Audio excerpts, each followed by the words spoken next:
It was a scorching afternoon in Lagos. The air was thick with dust and the hum of relentless traffic. Horns blared from every direction, food vendors shouted prices, and the scent of fried plantains and pepper soup filled the streets. In the heart of the city, people rushed past, lost in their routines, hustling, bargaining, surviving. But Mary, a young woman with fair white skin, a tall and graceful 1m75 frame, long straight chestnut-colored hair, bright blue eyes, and a gentle oval face, walked a little slower than the crowd. Her elegance stood out in the chaos. She wore a modest white blouse tucked into a black knee-length skirt, with low black heels, and carried a small brown handbag. Her eyes were tired, but kind, always scanning, always noticing. That was when she saw him. Slumped against the cracked wall of a run-down food stall was Bright, a man whose appearance suggested he had been forgotten by the world. He wore filthy, oversized gray clothing, torn at the sleeves and knees. His bare feet rested on the hot concrete. His skin was dark coffee-toned, covered in dust and patches of sweat. His athletic, well-built 1m90 body, the form of a former athlete, was now slightly curled in weakness.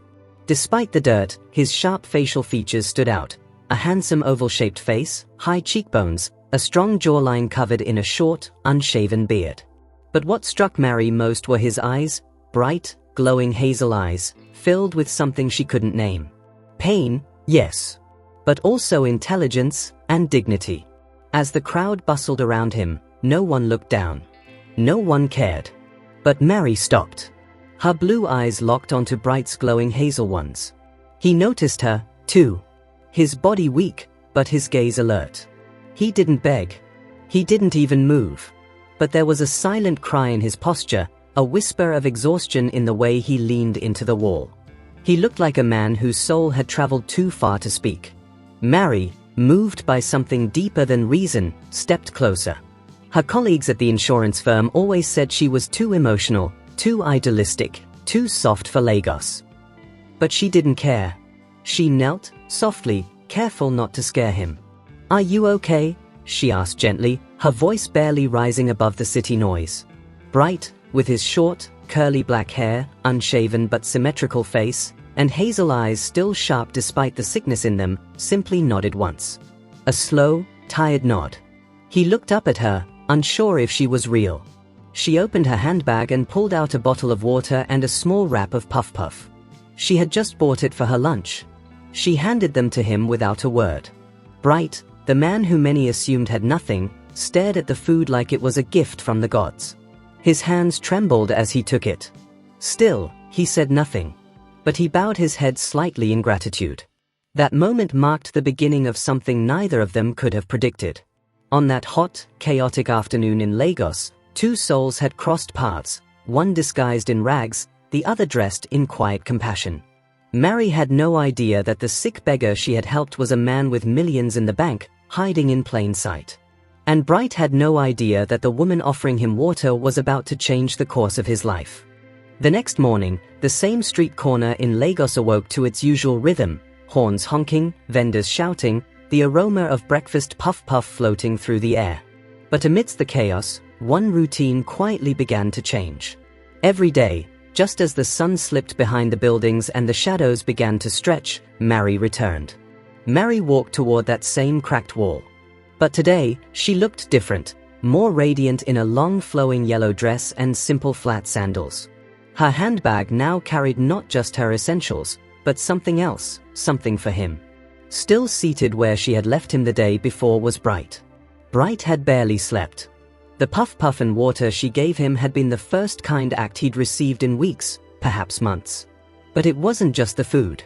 It was her eyes, the compassion in her eyes. She approached him again, and as her bright blue eyes met his hazel ones, he straightened his back just slightly, a subtle show of respect. He still wore the same oversized, dirty gray clothes, torn at the elbows and stained from the street, but something in his posture had changed. He didn't lean against the wall as heavily as before. He was still tired. Still sick. But now, he had hope. Mary, with her elegant but simple yellow dress flowing gently in the breeze, knelt beside him. She opened her handbag and brought out a small food pack, wrapped neatly in foil, and a bottle of clean water. She didn't speak much, just smiled, a genuine and calming smile that lit up her face and made her blue eyes shimmer in the evening sun. The vendors nearby watched and chuckled. "There goes the beggar's girlfriend," one muttered. "She's wasting her beauty on a corpse," another whispered. But Mary, the woman with chestnut brown hair, fair white skin, and a heart so large it defied Lagos cynicism, ignored them. Her actions were not for show, and certainly not for praise. She felt something in this man, something worth saving. As Bright reached out with trembling hands to accept the meal, he struggled to find the words. None came. But his silence spoke louder than any thank you. His eyes glistened as he held the food to his chest like it was treasure. He was used to being overlooked, dismissed, even stepped over. But here was a woman, a complete stranger, treating him with dignity. It wasn't pity, it was kindness. And that made all the difference. Each day that followed, she came. Not always with food. Sometimes just to talk. Sometimes just to sit with him in silence. But every time, she wore that same gentle grace, the same calm voice, and the same genuine eyes that saw not a beggar, but a human. And though Bright still wore rags, still smelled of dust and street sweat, and still slept under the open sky, something deep within him was changing. He started watching her walk away each day, not with sadness, but with gratitude. This woman, this angel in yellow, had reached into the darkest part of his world and lit a candle. And he would never forget her for it. The days turned into weeks, and still, Mary never stopped coming. Every evening after work, she made her quiet journey from the office to that same dusty corner where Bright Saturday.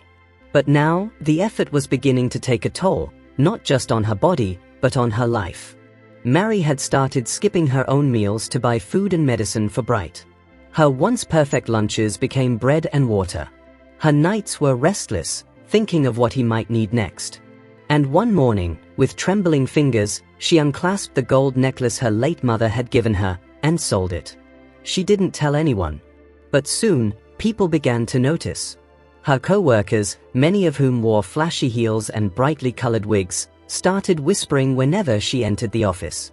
They noticed she no longer wore jewelry, her outfits were simpler, and sometimes, she looked like she hadn't eaten much. Why would someone as beautiful as her waste time on a street beggar? They said. She must be crazy or desperate. She could have any man she wants, and she chooses a dying ghost on the sidewalk. Their voices weren't loud, but Mary heard them. Still, she smiled. Because Mary wasn't living for approval. She had learned long ago that kindness wasn't a show. It was a choice. And for her, helping Bright was the only choice that made sense. She remembered the way he looked at her every time she arrived, like she was the first human who had ever seen him. She remembered the slow way his body began to straighten day by day, the coughs that were fewer, the eyes that started to shine more. That was worth more than praise. More than diamonds. More than her necklace. At the office, she tried to keep a low profile. That day, she wore a pale green blouse and faded jeans, her flat brown sandals clicking softly down the corridor. Her face looked tired, paler than usual, but peaceful. She sat on a bench near the wall and quietly opened her purse. Inside were a few crumpled bills, carefully folded. It wasn't much, but it was enough for his next meal. At that very moment, somewhere across town, Bright sat curled against the wall, coughing softly into his arm. His body, still wrapped in dirty gray rags, trembled with fatigue, but in his heart, he held on, because someone believed he mattered. He didn't know the price she was paying. He didn't know she had sold her only necklace. He didn't know she skipped meals just so he could eat. All he knew was that every day, she showed up. And that made him feel alive. Back at the office, as another whisper circled behind her back, Mary simply looked up, smiled, and said, "Because no one else will." It was a Thursday. The streets of Lagos were unusually quiet as the sun began to set behind thick, dark clouds. Mary walked quickly through the familiar path that led to the dusty sidewalk where she always found him. She had worn her favorite long blue dress that day, the one her sister gave her last Christmas. It flowed around her legs as she moved, her flat sandals barely making a sound. The city noise seemed distant. Her heart was pounding louder than the horns of the Danfos. But when she turned the corner, she froze. He wasn't there. The spot where Bright always sat, curled against the wall in his torn clothes, coughing quietly, waiting for her, was completely empty. The wall was bare. The air felt wrong. The vendor nearby had packed up early. No food smells. No light. Just a darkened sidewalk. Panic struck. Mary looked around frantically. She checked behind the wall, walked down the alley, crossed the road, nothing. Her chest tightened as her breathing quickened. What if he died? She whispered, her voice breaking. The thought pierced through her like a blade. Tears welled in her eyes. The man she had fed, comforted, and believed in, vanished. Just like that. She walked the entire block 3 times that night. No one had seen him. Not the shopkeepers. Not the motorcyclists. Not even the street children. It was as if he had never existed. But what Mary didn't know was that Bright, now freshly trimmed and shining hazel eyes, was watching her from afar. He sat in the backseat of a black car with tinted windows, barely breathing, his eyes focused only on her. His hazel eyes, now clearer and stronger, were filled with emotion as he watched her search for him. He wanted to step out. To speak. To tell her everything. But he couldn't, not yet. Earlier that day, a doctor, one of the few people Bright trusted, had come for him. A quiet plan they had arranged weeks ago. Bright, who had hidden his true identity behind rags and illness, had decided it was time. He had silently transferred money to the doctor to pick him up discreetly. His days on the sidewalk were over. But before he could reveal who he truly was, he needed to regain his full strength. And he needed to do something special, something unforgettable, for the woman who had given him her heart without asking for anything in return. As Mary, now trembling with emotion, stood under a flickering street lamp, her tears tracing lines down her pale cheeks, Bright held back his own. Inside the car, wearing clean hospital clothes, his newly trimmed hair, and his shaved, handsome face gleaming slightly under the dashboard light, he whispered her name. Mary! He leaned forward, resting his hand on the window glass, his eyes never leaving her. This moment was painful. But it was necessary. From this point on, everything was about to change. Weeks had passed since that heart-wrenching night when Mary had wandered the streets of Lagos, searching in vain for the man who had vanished without a word. Life had continued. The city buzzed. Her office routines returned. But inside her, something had gone missing. Every evening, her heart would pause as she passed that corner. Her eyes would instinctively scan the space, hoping to see his figure again. But Bright was gone. Until one afternoon, an unexpected email landed in her inbox. It was from a potential donor interested in sponsoring a charity outreach she had mentioned to her manager weeks ago. The sender asked for a personal meeting in the executive suite of one of the most luxurious hotels in Victoria Island, Lagos. The tone was formal. Anonymous. But polite. Curious, and a little suspicious, Mary agreed. On the day of the meeting, she wore a simple but elegant white formal dress that flowed gracefully to her calves. Her long straight chestnut brown hair was pinned back behind her ears. Her bright blue eyes, always expressive, were lined with nervous curiosity. She arrived at the hotel's grand lobby, climbed the elevator, and stepped onto a floor covered in plush carpet, the hallway silent and scenting of roses. A smartly dressed butler opened the double doors of the executive suite. She stepped inside. And froze. Standing in the center of the room, under a chandelier that showered golden light across the polished marble floors, was Bright. But not the Bright she had known. This was Bright, but now vibrant with life. He was wearing a perfectly tailored navy blue suit, paired with a crisp white shirt and polished black leather shoes. His posture was confident, regal even. His presence filled the room. Mary, shocked, could hardly breathe. Her hand flew to her mouth as her eyes widened in disbelief. She felt the floor shift beneath her. Bright, she whispered. He smiled. A smile she remembered, but had never seen like this. No illness. No pain. Just peace, and something more. Gratitude. Admiration. And love. I didn't mean to disappear, said Bright, his voice warm and steady. But I had to become who I truly was before coming back to you. Mary, still stunned, took a small step forward. I don't understand, she said, her voice trembling. Bright gestured gently toward a nearby table where a folder sat with photos, donation receipts, and details of the charity project they were supposedly discussing. But that wasn't the reason he invited her. I wasn't just a beggar, he said. I was testing humanity and testing myself. I lost faith in people. But you, he paused, his hazel eyes shimmering, you reminded me that love still exists in the rawest form. You gave me food when you were hungry. You sold your jewelry to feed me. You stayed when the world mocked you. You didn't see a beggar. You saw a man. Tears began to fill Maris' blue eyes. He stepped forward now, slowly, respectfully, every movement careful not to overwhelm her. I'm a businessman, he continued. One of the silent partners behind a health foundation. I'd been sick, inside and out. I needed to heal. I needed to find someone who loved me when I had nothing. He paused. And I found you. For a long moment, silence filled the room. Then, with trembling hands, Mary lowered her palm from her lips and smiled through her tears. The revelation had shattered everything she thought she knew, and yet, deep down, a part of her had always felt he was more than what he appeared. Now, the truth stood before her, in a navy suit, with glowing hazel eyes, and a heart full of gratitude. The soft golden hue of the setting sun bathed the hotel garden in a warm glow. A gentle breeze moved through the trees, brushing against the delicate petals of the flowerbeds that lined the stone path. The air was calm, but for Mary, something inside her felt like a storm had just passed, and left only peace behind. She stood silently across from Bright, her heart pounding, her hands still trembling from the whirlwind of truth that had unraveled before her. Bright had just revealed the depth of his truth. And now, he took one more step forward, one that would change both their lives forever.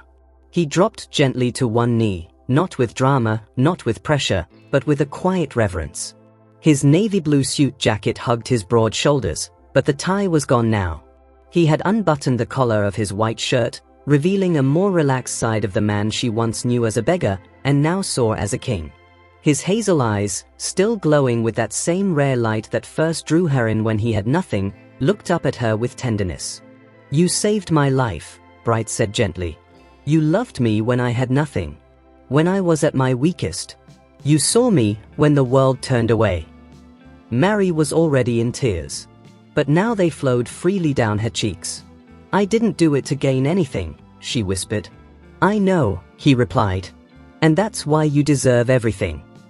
From inside his inner jacket pocket, Bright pulled out a folded sheet of paper, official, stamped, sealed. He opened it slowly, and in his hands lay a property deed, her name elegantly printed at the top.